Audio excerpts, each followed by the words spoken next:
साथियों, आज उत्तर प्रदेश में 2027 के विधानसभा चुनाव को लेकर के राजनीतिक पार्टियां अलर्ट हैं। यह क्यों है?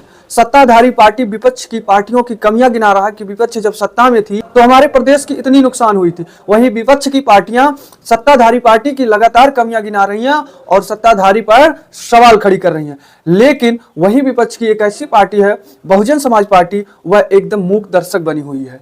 इस समय बहुजन समाज पार्टी के सुप्रीमो बहन कुमारी मायावती जी मूक दर्शक बनी हुई है। हमारे प्रदेश में राजनीतिक पार्टियां जिस तरह से एक्टिव हैं, आरोप प्रत्यारोप एक दूसरे पे लगा रही हैं, लेकिन उसमें मायावती जी इंटरफेयर नहीं कर रही हैं। आज लोग ये कह रहे हैं जो मायावती जी उत्तर प्रदेश में एक चर्चा का विषय बनी हुई हैं और इनकी पार्टी एक चर्चा का विषय भी है, जो कि बिहार विधानसभा चुनाव के बाद से ही हुआ है। तमाम केरल और पंजाब में भी देखा गया कि वहां से भी बसपा चर्चा का विषय बन गया। लेकिन उत्तर प्रदेश में जहां से बहुजन समाज पार्टी का शुरुआत हुआ था, यूं कहें तो जहां से नींव पड़ी थी बहुजन समाज पार्टी की, जहां सबसे पहले मुख्यमंत्री बनी थी बहुजन समाज पार्टी, वहां स्वयं बहुजन समाज पार्टी के सुप्रीमो बहन कुमारी मायावती जी शांत है। ऐसा क्यों? कहीं उनको पूरा कॉन्फिडेंस तो नहीं हो गया है कि 2027 के विधानसभा में मैं पूर्ण बहुमत के साथ जीत जाऊंगा? कहीं मायावती जी को यह तो नहीं एहसास हो गया कि मैं 2007 में जिस तरह से पूर्ण बहुमत के साथ उत्तर प्रदेश की सत्ता में आई थी, क्या 2027 में भी यही मायावती जी ने सोचा है कि मैं आऊंगा? क्या जिस पार्टी की हमारे प्रदेश में केवल एक विधायक हैं, लोकसभा में उनका खाता नहीं खुला है, क्या वह मायावती जी पूरी कॉन्फिडेंस के साथ आज बैठी हुई हैं, इस तरह से मूक बनी हुई हैं, कि 2027 में हमें जनता पसंद करेगी और पूर्ण बहुमत से मैं सत्ता में बैठूंगा? क्योंकि बहन कुमारी मायावती जी का एक इतिहास रहा है कि वह जो है अन्य राजनीतिक पार्टी में जुड़े नेताओं के तरह जो है बयानेबाज नहीं करती है, बयान कहीं नहीं देती है, खुली मंच से बयान तक नहीं देती हैं कि जिससे हमारे प्रदेश में एक चर्चा का विषय हो और हिंसा उससे बढ़े। कभी वो ऐसे शब्द का इस्तेमाल मायावती जी नहीं करती हैं जिससे राजनीतिक पार्टियां उसको मुद्दा बना करके चुनाव में पेश करें। मायावती जी का यह इतिहास रहा है। लेकिन विपक्ष इस पर नंबर 1 रहता है। विपक्ष की कई पार्टियां, चाहे समाजवादी हो, चाहे कांग्रेस हो, या फिर अन्य छोटी पार्टियां विपक्ष की, वही सत्ताधारी पार्टी विपक्ष की जो है तमाम कमियां बताता है और ऐसे बयान देता है जिससे हमारे राजनीतिक पार्टियां उसे मुद्दा बना लेती हैं। पूर्व में समाजवादी पार्टी ने जो है बीजेपी के ऊपर खींचातानी का एक मैसेज जो है सोशल अकाउंट पे डाला था कि बीजेपी में किस तरह से खींच तनाव हो रही है और बीजेपी उसको जो है विपक्ष पर उतार रही है और उसको विपक्ष की कमियां बना करके जो है राजनीति कर रही है। वहीं सत्ताधारी पार्टी के वर्तमान मुख्यमंत्री योगी आदित्यनाथ जी ने यह कह दिया था कि जो है हमारे देश में 2 नमूने हैं, एक दिल्ली में बैठते हैं, एक उत्तर प्रदेश के लखनऊ में बैठते हैं। जब देश में भलाई के लिए मौका आता है तो देश छोड़ करके जो है वह चले जाते हैं। जिसके बाद बहुत राजनीतिक बहस हुई, डिबेट हुई, लेकिन मायावती जी ऐसे बयान देने से बचती हैं।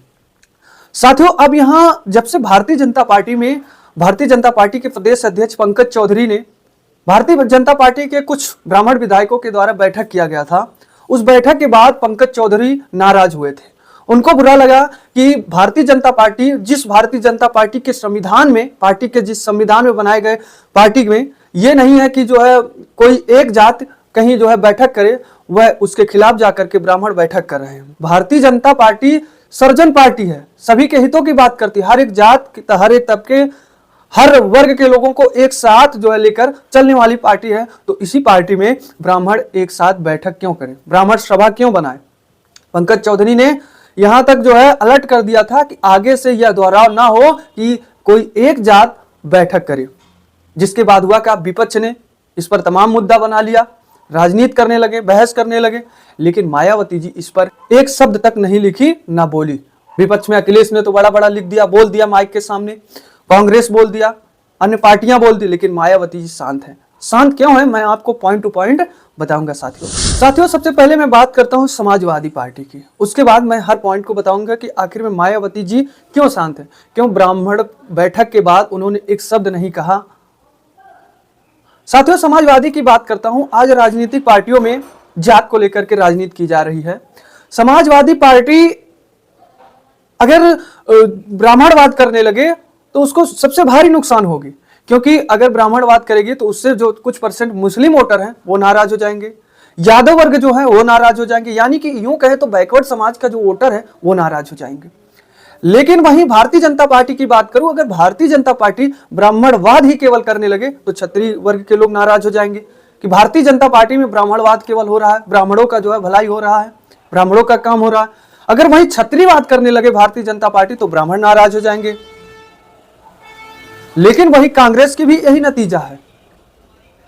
एक ऐसी केवल पार्टी है हमारे प्रदेश में जो कोई भी वर्ग को लेकर चले लेकिन अन्य जो वर्ग है उससे नाराज नहीं होगी, वो पार्टी है बहुजन समाज पार्टी। बहुजन समाज पार्टी साथियों कभी किसी एक जात को लेकर के राजनीति नहीं की है।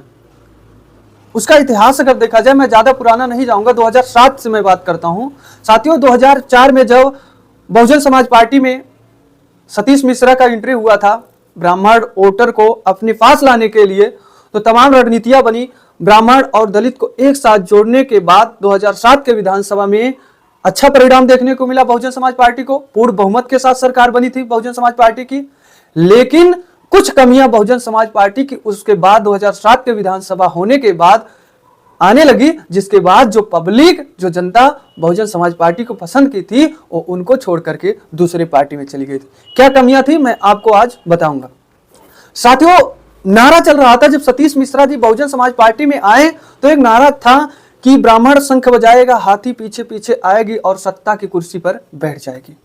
यानी कि ब्राह्मण साथ चलेगा बहुजन समाज पार्टी के, आगे आगे चलेगा, रास्ता बताएगा, उसी रास्ता पर बहुजन समाज पार्टी चलेगी, उन बिंदुओं को ध्यान में रखते हुए चलेगी, तब सत्ता को आसानी से हासिल कर लेगी। और हुआ भी, सकारात्मक परिणाम हुआ कि 2007 में 206 विधानसभा सीट जीत करके जो है कुर्सी पे बहुजन समाज पार्टी बैठ गई। लेकिन जब ये इस बिंदु को मायावती जी ने अपनाया और अच्छा सकारात्मक परिणाम निकला तो विपक्ष ने इसको उल्टा कर दिया। विपक्ष ने जब इस पर जो है इनके जो ये बिंदु को अपनाई थी उसके अपोजिट जाकर के राजनीति किया, विपक्ष का इसका फायदा हो गया और मायावती जी हार गई थी। कुछ दिन बाद 2009 के लोकसभा चुनाव की मैं बात करूं तो तीसरी राष्ट्रीय पार्टी बसपा बनी थी, लेकिन उसके बाद जो है मायावती जी लगातार नीचे चलती चली आई। इसका कारण केवल एक है कि जब साथ में पूर्ण बहुमत के साथ मायावती जी बनी, मायावती जी को लगा, बसपा को लगा कि अब हमारी सरकार कई पंचवर्षीय तक रहेगी, अब हम उत्तर प्रदेश में रहेंगे, कई बार मुख्यमंत्री उत्तर प्रदेश में बनेंगे, अब जनता हमें ही मानेगी। जिस तरह से आज वर्तमान में भारतीय जनता पार्टी को लग रहा है कि अब विपक्ष सत्ता में आ ही नहीं सकता है, हमारी ही सत्ता बनी रहेगी, वही मायावती जी को हुआ। अब मायावती जी का जो बसपा का नारा था उसको तक बहन कुमारी मायावती जी ने बदल दिया। जो बहुजन समाज पार्टी का नारा था बहुजन सुखाय सर्वजन हिताय, वह नारा बदल गया, बदल कर हुआ सर्वजन हिताय सर्वजन सुखाय।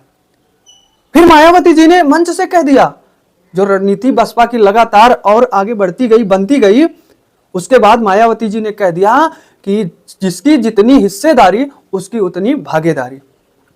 मतलब पार्टी में जो जितना जुड़ेगा उसकी उतनी भागीदारी होगी, उसको उतना हिस्सा मिलेगा।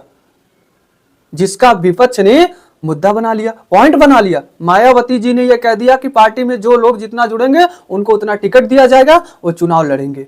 विपक्ष ने इस पर मुद्दा बनाया, वह अलग कर दिया। दलित वोटर, पिछड़ी वोटर को साधने के लिए भारतीय जनता पार्टी और समाजवादी ने यह किया कि जिसकी जितनी तैयारी उसकी उतनी हिस्सेदारी नहीं, बल्कि उन्होंने यह कर दिया कि जिसकी जितनी संख्या उस हिसाब से उनको मौका मिलेगा।